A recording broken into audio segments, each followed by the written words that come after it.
আমার ছেলে খুব মোয়া পছন্দ করে, তাই আজ আমি নিয়ে নিয়েছি চাল। আজ চাল ভেজে মোয়া বানিয়ে দেবো। এবার আমি চালগুলো হাঁড়িতে দিয়ে ভেজে নেবো। চালটা ভাজার জন্য নিয়ে নিয়েছি আমি এক দশ পাট কাটে, যাতে চালটা নেড়ি চেড়ি সুন্দরভাবে ফোটে।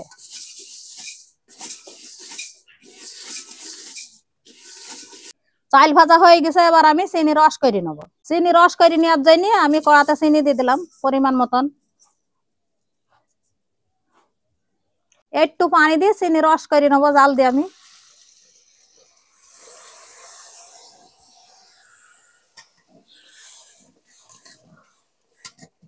এবার আমি একটু চিনি নুন দিলাম, দিয়ে রসটা জাল দিয়ে ঘন করে আলাল হবে যাই, আর তখনই আমি মোয়া বানিয়ে ফেলবো। চিনি রসটা জাল দিয়ে ঘন করে নেওয়া হয়ে গেছে। এবার দেখি আমি আল হয়েছে কিনা। এই যে আল হয়েছে। এবার আমি চাল ভাজা দিয়ে দিলাম। এবার চাল ভাজা গুনা চিনি রসে সুন্দর করে আমি মাখিয়ে নেবো। কড়াই থেকে নামিয়ে নি গোল গোল করে আমি মোয়া বানিয়ে ফেলেছি। তো মোয়া বানানো কেন তো সহজ নয়, যেটি তা খারে যায় তাহাইলে কেন তো আর মোয়া হবে না। নাও বাপ, সেই ছোটবেলায় তুমি মোয়া খাইতে, সেই মোয়া আজ আমি বানিয়ে দিয়েছি, খাও।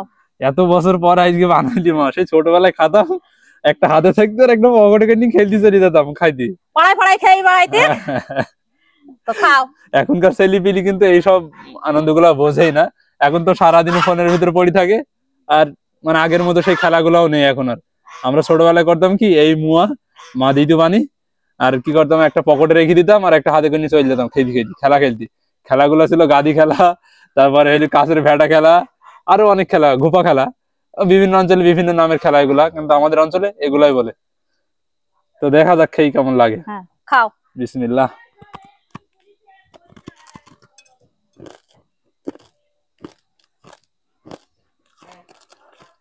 চাল ভাজা দিয়ে বানানো এটা, এটা কিন্তু মুড়ি ভুজো দিয়েও বানানো যায়। তো এটা স্বাদটা বলি মচমচি আর মিষ্টি স্বাদ, যেহেতু চিনি দেওয়া আছে।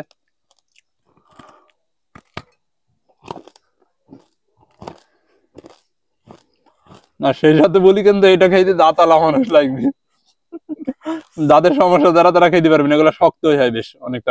কিন্তু মুড়ি ভাজাটা ভুজে এটা দিয়ে বানানো হয় না, ওইটা একটু নরম হয়, কিন্তু চাইলে যেটা বানানো হয় এটা শক্ত হয়। তো আপনারা এটাই খাইতে স্বাদ লাগে, দাঁতে চাবি খাইতে।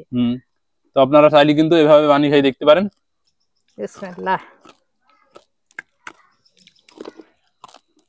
আর হ্যাঁ, একটা কথা, এটা দিয়ে কিন্তু বানি আপনারা ঘরে রেখে দিতে পারবেন দীর্ঘদিন, রাখাতে যায়, নষ্ট তো হয় না মা? না, নষ্ট হবে না। তাহলে এইভাবে কিন্তু রেখে দিয়ে সংরক্ষণ করে খাওয়া যায়, কাঁচের বয়মে পুরি রেখে। তো সবশেষে সবাইকে জানাই আল্লাহ হাফেজ।